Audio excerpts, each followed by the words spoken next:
The M5 iPad Pro has now been out for about a month, and I have had a fantastic time with this iPad. I want to go over some of the things that I've loved about it, some of the things that Apple could do better, and if this is worth your hard-earned money. Let's chat about it. So first, let's talk about the color. It comes in the space black color, which is my preferred color, and the silver color. I just think Apple absolutely crushed this black color. It is so gorgeous when you're looking at it, and when you're looking at this guy, man, look at how incredibly thin that guy is. That is just razor thin. Now, this is it next to a 13-inch Air, and it is a thick boy comparatively. And then if you get the 13-inch iPad Pro, that one's even thinner than this. So it's an absolutely amazing panel that they have created.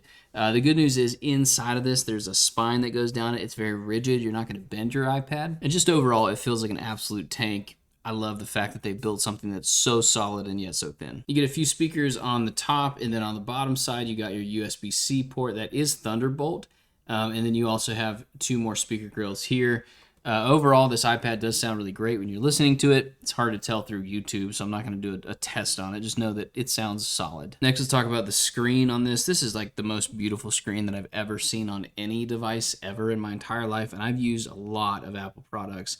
And so this thing, 120 hertz, you can't really see it because this is capped at 30 hertz on my cameras, but 120 hertz on this thing, it is just buttery, buttery smooth. It's absolutely amazing. When you're outside, the screen is bright enough that you can use it in broad daylight, and it looks great. And then the OLED test, the OLED screen, this is a tandem OLED screen, so it's 2 layers of OLED. It looks really, really, really good. I mean, it's like literally you won't find a better panel than this on the market right now. It just is so incredibly gorgeous. Of a panel. So if like you're taking in good high quality content, you want a really nice screen, or maybe you are a creator and you want a secondary display that's going to be really good to help you like match colors and stuff like that, this is a fantastic screen for that. Storage options on this guy go from 256 gigs all the way up to 2 terabytes. I would say you probably want to go with about the 512. That's what most people should land on. Apple does that thing that's like the Goldilocks principle where they're like, they're not going to do too, you know, as a buyer, you don't want to buy too cheap because you're like, oh, what am I going to, I'm going to run into some storage issues.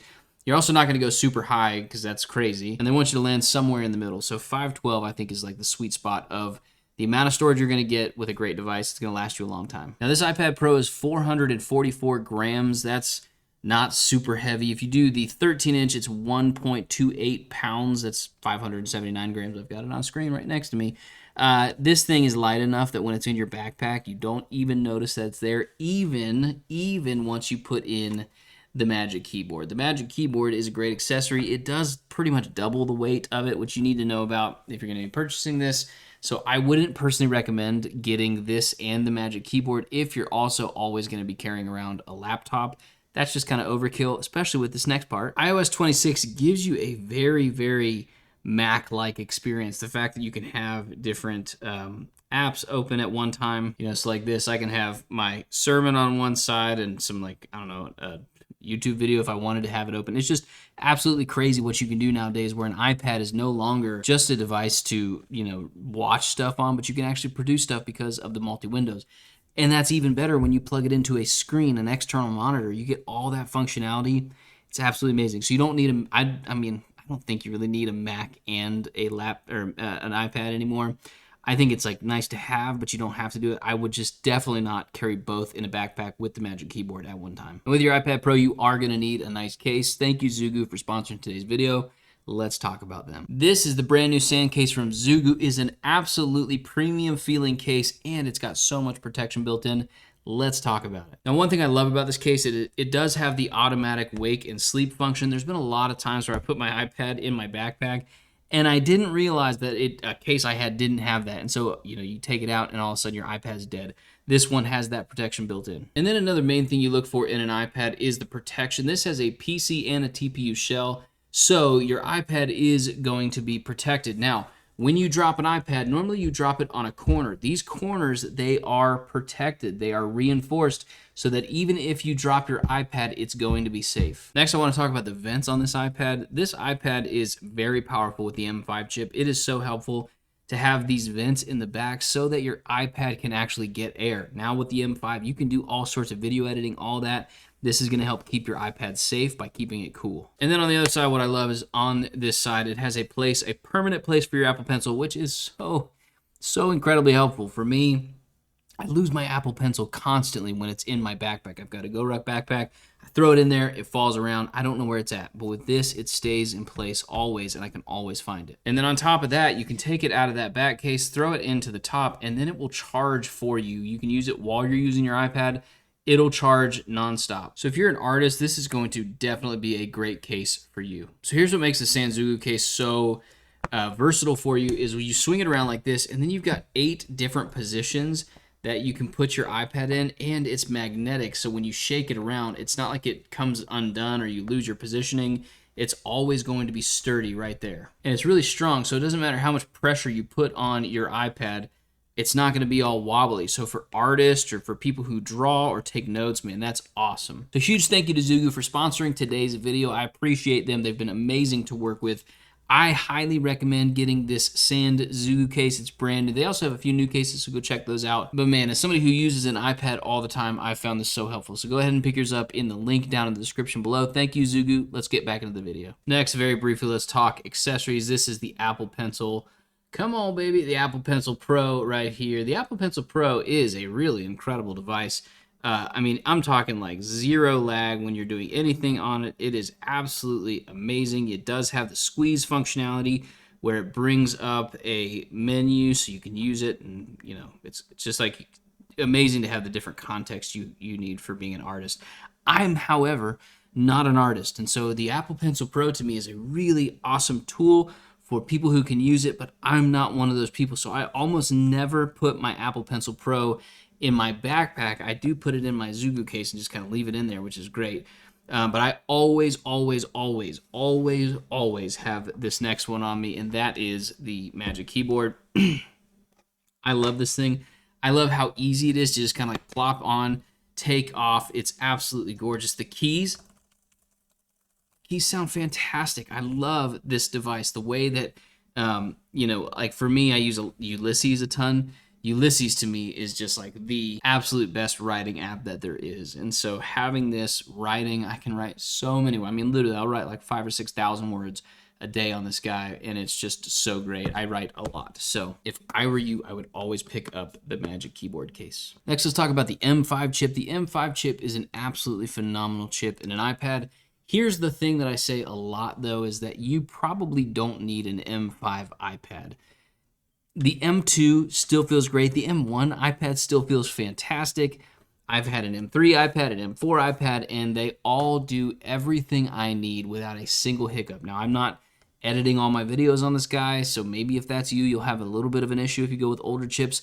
But for 99.99999% of people, the older iPads are still just fine for you. But in case you don't know, the M5 chip has a 9-core CPU with a 10-core GPU. It comes with 12 gigabytes of RAM, and it has a 16-core neural engine, so it's going to be doing all the computing you need, and you're not going to need anything more than this for quite a while. And here's one of the really nice upgrades on the iPads, the newer models. The camera is on the middle of it instead of the top of it.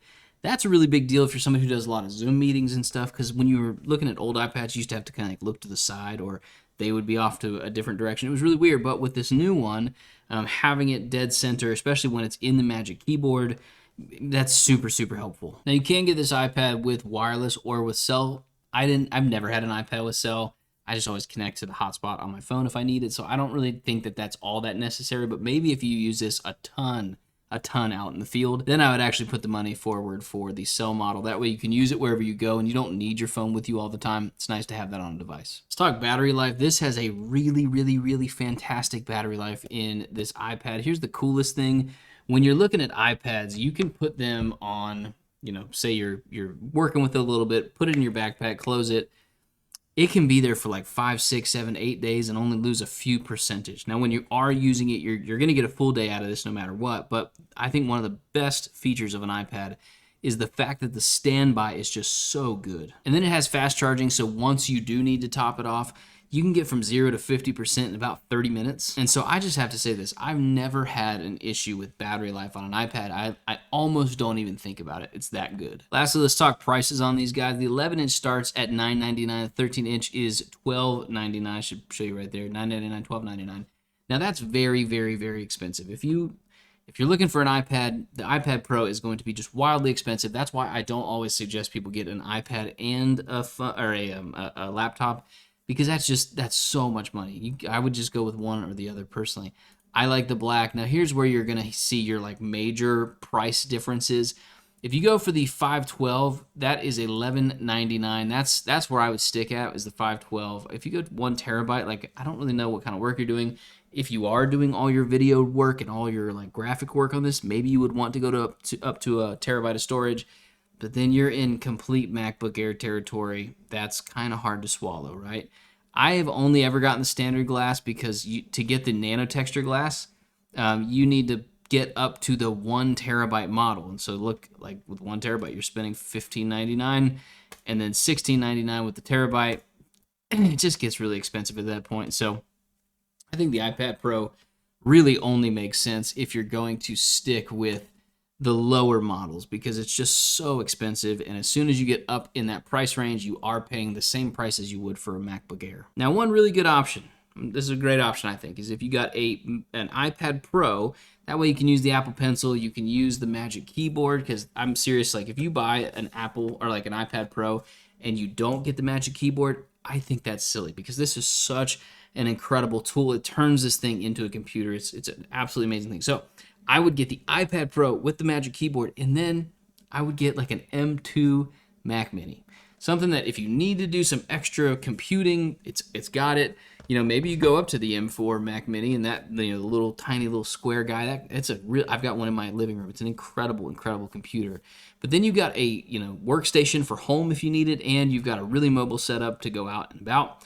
And always with the iPad, you can plug it into your monitor. And so that's an awesome little setup. So let me know what you think of the iPad Pro. Do you think it's worth the price? Do you think most people should get it, or should they go back to the Air? Maybe even to the Mini. That's one of my favorite iPads. Like this video if you found it helpful. Sub to the channel. We're on our way to 20,000, and every single sub helps. Thanks, guys. I love you. I'll see you on the next one.